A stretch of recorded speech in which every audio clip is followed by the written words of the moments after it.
Hi everyone, today we're going to do Module 4, whole number multiplication, Lesson 4, so turn to page 17 so that you can follow along and take notes. So it's multiplication patterns today. So if we look at this, we can see that there's spaces. We've done this in lessons before. So if we think about this, we have 3, 6, 9. We can see that they're going up by 3s. So the 9, 12. Then that works with 15. So then 18, 21, 24. So we know that when we get to that last one there that it worked out because that also went up by 3. Number 2 says, there are 3 books on the top shelf. There are 6 books on the second shelf. There are 9 books on the third shelf. If this pattern continues, how many books are on the 6th shelf?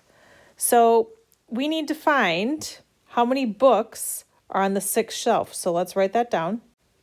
And then it asks us, how are we going to do that? Well, we have a chart, so we just need to find a pattern. And then it says solve. The rule is, so it's kind of the same as number 1, 3, 6, 9.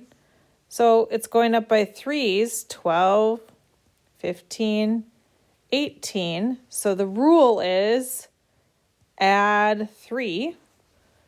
So we have 3, 6, 9, 12, 15, 18. And we can see that there are 18 books on the 6th shelf. Is the answer reasonable? Yes, because we followed a pattern. Okay. So let's move on. Number 3 says, Mary planted 4 flowers in the first flower box, 8 flowers in the second box, and 12 flowers in the third box. If this pattern continues, how many flowers will Mary plant in the 5th flower box?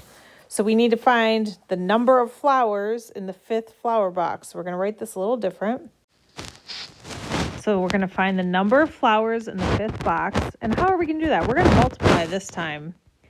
So we're going to find the rule and then we'll use the pattern and multiply.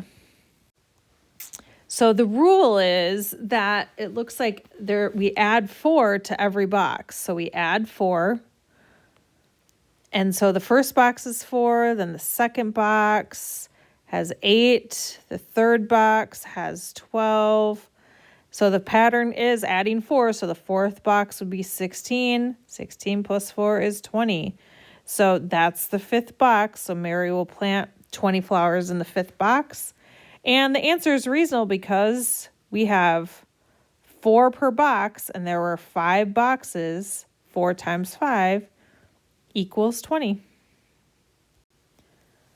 All right, so now we're going to try some more together. Number 4 says, there are 6 seats in the first row and 12 seats in the second row. There are 6 more seats in each row. How many seats are in the 5th row? So we need to find how many seats are in the 5th row. And then how are we going to do that? We're going to use a pattern again.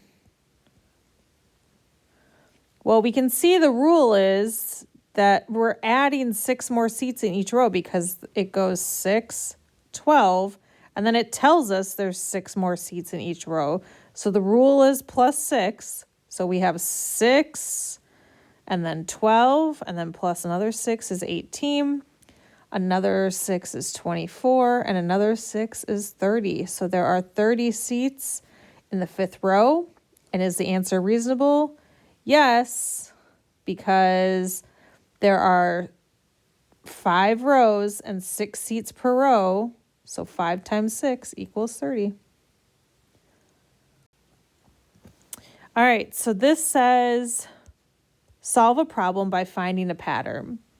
The first 4 lockers in a row are numbered 5, 10, 15, and 20. If this pattern continues, what will the number of the 8th locker in the row? What is the number of the 8th locker in the row? So we need to find the number of the 8th locker. We need to find a pattern is how we're going to do it.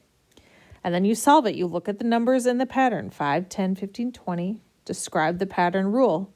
Start at 5 and skip count or add by 5. use the rule to to continue the pattern. So you can see that the pattern is continued. They ended on 20, but we know 25, 30, 35, 40. The number of the eighth locker in a row will be 40. So is the answer reasonable? Here they showed it by adding rather than multiplying, but 5 plus 5 plus 5 plus 5 plus 5 plus 5 plus 5 plus 5 equals 40. The eighth number in the pattern is 40. All right, now on your own, you're going to complete page 19. Good luck.